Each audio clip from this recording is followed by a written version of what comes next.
नमस्कार। बड़ी खबर में आपका स्वागत है। मैं हूं आशीष पाराशर। लगातार चर्चा बड़ी खबर में हम कर रहे हैं कि राजनीति के और मुद्दे भी शामिल हो, लेकिन किताबों से उठी सियासत मुद्दों को चेंज ही नहीं करने दे रही। कल हमने चर्चा की थी कलाम की किताब की, लेकिन आज एक और किताब ने राजनीति में, राजस्थान की राजनीति में थोड़ा सा भूचाल ला दिया है। किताब है भाजपा का मुखपत्र मरु कमल संदेश। और इस किताब के जो संपादक हैं, उन्होंने जो लेख लिखा है, उस लेख में व्यक्तिवाद के ऊपर जमकर निशाना साधा है। सीधे तौर पर तो नहीं, लेकिन ये जो निशाना है, ये जो तीर है, कहीं ना कहीं घूम फिरकर वसुंधरा राजे पर चलाया गया है। क्योंकि पिछले दिनों जो राजस्थान में बवाल हुआ था, गुलाब चंद कटारिया वसुंधरा राजे जो प्रकरण हुआ था, उसको लेकर परोक्ष रूप से कहीं ना कहीं ये निशाना साधा गया है। हम यही चर्चा करेंगे आज हमारे इस खास कार्यक्रम में।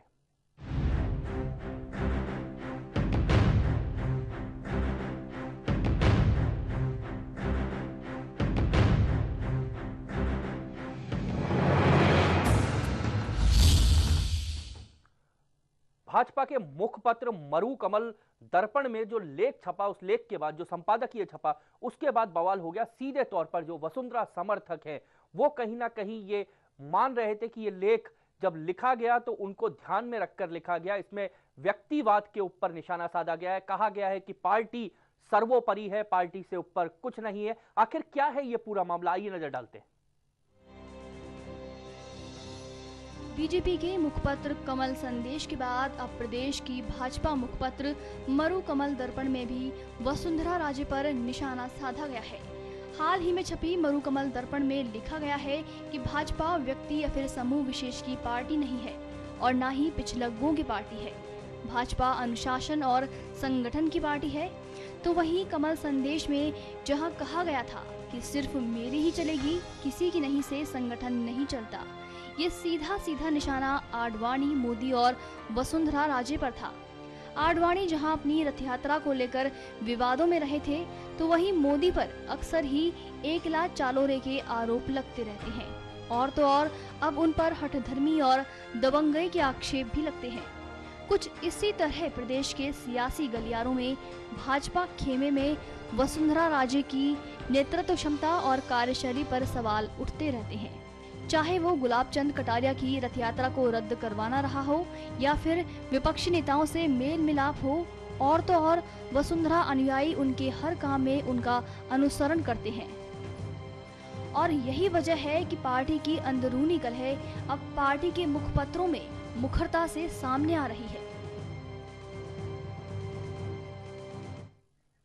तो आज इसी पर हम चर्चा करेंगे कि आखिर कुछ लाइनें जो छपी हैं, छपकर बाहर आई हैं, इतना हंगामा क्यों बरपा है उन लाइनों पर। हमारे साथ हैं हमारे न्यूज हेड प्रताप राव जी। प्रताप जी, क्या लगता है, कुल मिलाकर कुछ लाइनें छपी गई हैं, क्या मानते हैं अभी भी उस विवाद का अंत नहीं हुआ है? देखो आशीष, अपने देश में, प्रदेश में, प्रशासन में जब भी ठेके प्रथा के खिलाफ जब भी आवाज़ उठती है तो इस तरह के बवाल होते हैं। जैसे शराब की ठेकेदारी जो प्रथा थी पहले, वसुंधरा राजे के समय में जो ख़त्म की गई, उस समय भी बहुत इसी तरह का बवाल हुआ और शराब के ठेकेदारों ने ज़बरदस्त सरकार के खिलाफ मोर्चाबंदी भी दी। कुल मिलाकर अब ये पार्टी की ठेकेदारी का सवाल है, तो पार्टी की ठेकेदारी के खिलाफ यदि कुछ लिख दिया है तो निश्चित तौर पे बवाल तो उठना ही है। और क्योंकि ये ठेकेदारों के और जो ठेका नहीं पा सके हैं उनके बीच का मामला है, इसलिए कुछ गर्माहट ज़्यादा है। गर्माहट इसलिए तो ज्यादा नहीं है कि कहीं ना कहीं ये निशाना अब चूंकि जैसे जैसे चुनाव पास आते जा रहे हैं, और सबसे बड़ी बात है कि आपकी पार्टी का मुखपत्र है, आपकी पार्टी की बड़ी नेता है वसुंधरा, उनके खिलाफ आप लिख रहे हैं। देखो आशीष, इसमें इसके पीछे ये बात, तुम्हारी बात तो बिल्कुल सही है कि चुनाव नज़दीक आ रहे हैं, पर चुनाव में क्या होने वाला है उसको लेकर ये ज़रूर है। क्योंकि ऐसा माना जा रहा है कि इस बार चुनाव का जो ठेका है वो वसुंधरा राजे जी के नाम पे छूटेगा। और पहले जिस तरह से होता था कि ठेके में कुछ ठेकेदारों के ग्रुप को ठेका दिया जाता था, इस बार शायद अकेले वसुंधरा जी के नाम पे इस ठेके को छुड़वाने की तैयारी है। तो इसी को लेके जो बाकी जो ठेकेदार पार्टियां हैं वो बहुत परेशान है। और मुझे लगता है कि उन्होंने मरु कमल दर्पण का सहारा लिया है और इस जो इसे कहना चाहिए कि भाजपा के गजट का सहारा लिया है और कहीं ना कहीं उस ठेकेदारी, जो अकेले ठेकेदार बनने की जो हालात है, उसको कुछ कम करने की। एक चीज है कि अगर आप सत्ता में हो तो मेरा मानना है कि लड़ाइयाँ बहुत ज़्यादा होती हैं सत्ता के अंदर, छोटी छोटी चीज़ें। अब आप विपक्ष में हो, विपक्ष में भी सत्ता से ज़्यादा लड़ाइयाँ आपके घर में चल रही हैं। तो भाजपा क्या क्या हालात है, ऊपर से नीचे तक दो फाड़ नजर आ रही है राजस्थान में। तो देखो आशीष, मैंने एक बार पूछा था भाजपा के नेताओं से कि अभी तो आपके पास कुछ है भी नहीं, लड़ क्यों रहे हो? बोले एक तो क्या है कि 5 साल लड़ते लड़ते आदत हो गई तो लड़ना की, दूसरा फिर 5 साल बाद फिर हम आई, अब फिर वापस आ ही रहे हैं सत्ता में, तो लड़ाई की एक प्रैक्टिस तो होनी चाहिए। तो इसलिए हम लगातार लड़ते रहते हैं, किसी ना किसी बात को लेकर लड़ते रहते हैं। किसी ने लेख लिख दिया तो लड़ते रहते हैं, किसी ने छींक दिया तो लड़ते रहते हैं, कोई यात्रा निकालता है तो लड़ते हैं, कोई दिल्ली जाके नेता से मिल आता है तो लड़ते हैं। तो लड़ना हमारा काम है, क्योंकि आगे की प्रैक्टिस के लिए बहुत लेकिन जरूरी कुल मिलाकर इस पार्टी के लिए तो पार्टी विद द डिफरेंस, और उन्होंने लिखा है कि व्यक्तिवाद, एक एक व्यक्ति से पार्टी नहीं चलती है। क्या अब लगता है कि क्या एक भय भी है, एक भयभीत भी है जो लोग लिख रहे हैं, या पार्टी का एक तबका जो है वो भयभीत है कि व्यक्तिवाद की आंधी में कहीं वो सब उड़ नहीं जाए? देखो बार बार पार्टी विद डिफरेंस की बात उठती है, और निश्चित तौर पे दो ही पार्टियां हैं राष्ट्रीय स्तर पे, कांग्रेस और बीजेपी। तो निश्चित तौर पे बीजेपी ने अपने आप को ये तो सिद्ध कर दिया कि वो कांग्रेस से अलग है, एक मायने में कम से कम अलग है। इस मायने में अलग है कि कांग्रेस के पास सोनिया गांधी के तौर पे एक ऐसा नेता तो है कि जिसके पास जाकर सारी की सारी समस्याएं खत्म हो जाती हैं। बीजेपी के पास ऐसा कोई नेता नहीं है। तो कुल मिलाकर यहाँ डिफरेंस है, तो इसलिए पार्टी विद डिफरेंस तो ये हो ही चुका है कि यहाँ आपस में बहुत सारे डिफरेंस है। आपस में बहुत डिफरेंस है, तो इसलिए काफ़ी डिफरेंस है, उसी को कहना है पार्टी विद डिफरेंस है वो। प्रताप जी, इस पूरे मसले पर अरुण चतुर्वेदी जो है भाजपा के प्रदेश अध्यक्ष जो है, जब उनसे इस विषय पे पूछा गया तो सीधे तौर पर वो ये भी कहते हैं कि क्या मामला है मालूम करेंगे, अभी मालूम भी नहीं है। सुनते हैं क्या कहा अरुण चतुर्वेदी ने। मरुकबल दर्पण के संपादकीय लेख को मैंने पढ़ा है। उस लेख में पार्टी के सिद्धांत की व्याख्या की गई है, किसी व्यक्ति के ऊपर नहीं। हम लोग पार्टी में सामूहिकता के सिद्धांत पर चलते हैं और सामूहिकता के आधार पर ही निर्णय करते हैं, उसी की व्याख्या उसमें की गई है। आपका नज़रिया अलग हो सकता है, इसमें आपने एक व्यक्ति के नाते सोचा। पार्टी में हम सब मिलजुल करके काम करते हैं और एक दूसरे के सम्मान को हम बना करके। पहली बात तो संघ और भारतीय जनता पार्टी, संघ निश्चित रूप से हम लोग संघ के संसद हैं, इस नाते से संघ के विचारधारा को मानते हैं, तो हम सब एक विचारधारा पर चलते हैं। जहाँ तक मतभेद की बात है कि भारतीय जनता पार्टी की इंडिपेंडेंट इकाई है, स्वतंत्र संगठन है, हम स्वयं अपने निर्णय लेते हैं, निर्णय लेकर के उनको क्रियान्वित करने का काम करते हैं। किसी भी प्रकार का हस्तक्षेप संघ का भारतीय जनता पार्टी के कार्यक्रमों में तो आपने देखा कि अरुण जी क्या कह रहे हैं। प्रताप जी, अरुण जी कह रहे हैं ऑल इज वेल, क्योंकि हम पार्टी के सिर्फ सिद्धांत बता रहे हैं और कुछ हमने नहीं कहा है।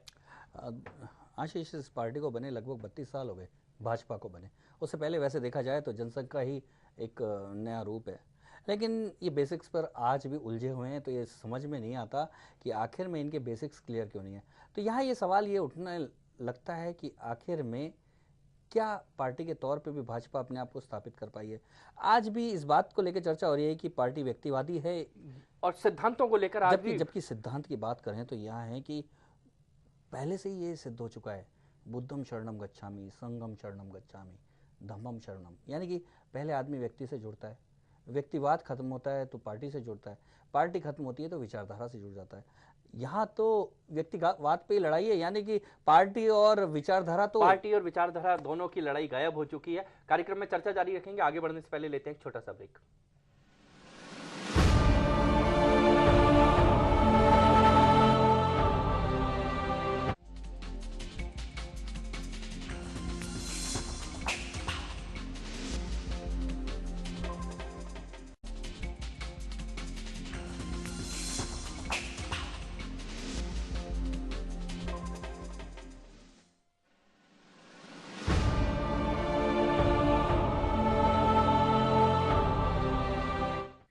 ब्रेक के बाद एक बार फिर से आपका स्वागत है। ब्रेक से पहले हम चर्चा कर रहे थे प्रताप जी के साथ। प्रताप जी, एक बड़ी बात है जिसकी हम चर्चा कर रहे थे कि अब कहीं ना कहीं भाजपा में जैसे जैसे और नजदीक आते जाएंगे चुनाव, आपस में ये जो एक तरह से मन मुटाव है ये बढ़ता जाएगा। और दूसरी बड़ी चीज, एक प्रताप जी, एक नया तरीका शायद पार्टियों में निकला है, पार्टियों के मुखपत्र में ही पार्टी के लोगों की बुराई की जा रही है। पर आशीष, इस बारे में मेरी जो इस मुखपत्र के संपादक है उनसे बात हुई।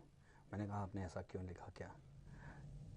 तो उन्होंने कहा कि ऐसा कुछ लिखा ही नहीं है, किसी को निशाना बनाया ही नहीं है। मैंने कहा तो इतना बवाल क्यों? तो बोले कि खामा खां बवाल है, ये आप लोगों का किया है। तो फिर यही बात वसुंधरा समर्थक से पूछी, जिन्होंने अपने काफ़ी तीखे रिएक्शन दिए थे कि आखिर में आप इतने, बोले कि तीखे रिएक्शन देने तो इसलिए ज़रूरी थे कि मीडिया वालों ने सवाल ही ऐसे पूछ लिए तो तीखे। तो कुल मिलाकर यहाँ ये बात है कि उस मुखपत्र में, उस लेख में लिखा हो या नहीं लिखा हो, लेकिन जो अंदरूनी हालात उनके आपस में तनावपूर्ण इतने हो चुके हैं कि एक छोटी सी कंकरी भी उन्हें हिला देती है, उनकी चूलों को हिला देती है और आपस में गुत्थम गुत्था हो जाते हैं। गुत्थम गुत्था हो जाते हैं। ये इस किताब के जो संपादक हैं शंकर लाल अग्रवाल, उन्होंने क्या कहा है वो भी हम सुनते हैं। पिछले महीने में सुंदर सिंह जी भंडारी और श्यामा प्रसाद मुखर्जी की पुण्यतिथि थी। उस पुण्यतिथि के ऊपर उनके विचार जो पढ़े और उन विचारों में जो बातचीत आई, उन्हीं बातों को मैंने उसमें लिखा है और उन्हीं बातों को जो उन्होंने कार्यकर्ताओं को बार बार में संदेश दिया है कि हम किसी ध्येय को लेकर चलते हैं, हम एक विचारधारा के आधार पर पार्टी है भारतीय जनता पार्टी, और वो साक्षात रूप से आज भी दिखाई देती है। उन्हीं बातों को लिखा है इसमें, उसके अतिरिक्त और कोई ऐसी बात नहीं लिखी। मैंने वसुंधरा जी के लिए लिखा भी नहीं है, किसी को टारगेट करने का प्रश्न ही नहीं है। वसुंधरा जी के प्रति मेरा पूरा सम्मान है और पार्टी के नेता है, किसी पार्टी के नेता को टारगेट करने का कोई सवाल हो ही नहीं सकता उसमें, और इस बात को बिल्कुल ध्यान में नहीं दिया। ये तो आप लोगों को ध्यान में आ गया जब हमें पता लगा कि भाई ऐसी सी बात आई है और आप लोग इस तरह सोचते हो। बाकी तो देखा आपने प्रताप जी क्या कह रहे हैं शंकर जी कह रहे हैं पार्टी के किसी नेता को टारगेट करना। ये आशीष जी अलग अलग गुटों के नेताओं ने तो क्या कहा ये बता दिया, लेकिन वहाँ जो पार्टी कार्यालय में कुछ कार्यकर्ता थे, जब उनसे पूछा गया तो उन्होंने कहा चोर की दाढ़ी में तिनका, सबकी दाढ़ी में, इनकी दाढ़ियों में तिनका है। और क्योंकि नाम नहीं लिया लेकिन सारे बिना नाम के इशारों में सब कुछ बता दिया, और जो समझने वाले हैं उन्होंने भी समझ लिया। कुल मिलाकर आशीष ये है कि पार्टी के अंदरूनी जो संबंध है वो इतने तनावपूर्ण और ऐसे खराब हो चुके हैं कि छोटी सी भी बात जो है वो बड़ी बात बन जाती है और मामला जो है वो परिवार न्यायालय में जैसे तलाक तक पहुंच जाता है, ऐसी स्थिति आ जाती है। कुल मिलाकर ये मामला भी ऐसा है कि बिना बात हमारी इस चर्चा में प्रताप जी एक जने और जुड़ गए हैं, वरिष्ठ पत्रकार जयपुर से LL शर्मा जी हमारे साथ जुड़ गए हैं। शर्मा जी आपका स्वागत है। शर्मा जी, भाजपा के मुखपत्र में जो मरु कमल दर्पण है उसमें एक पंक्ति कही गई है व्यक्तिवाद को लेकर, क्या लगता है सीधी टिप्पणी वसुंधरा राजे पर ये की गई है और पार्टी में क्या आने वाले दिनों में स्थितियां ऐसी नजर आएंगी? जी, ये लगता ये है कि जो पिछले दिनों वसुंधरा जी के पक्ष में जो MLA और पदाधिकारी इस्तीफे दिए और कई लोगों ने कहा कि पार्टी नहीं हमारे लिए तो वसुंधरा ही नेता है, उसी का परिणाम है कि मुखपत्र में इस तरह की लाइन छपी है। और जहां तक ये मामला एक संवैधानिक मामला, पार्टी का जो विधायक दल का जो नेता होता है, जो विधायक चाहते हैं वो नेता होता है जी।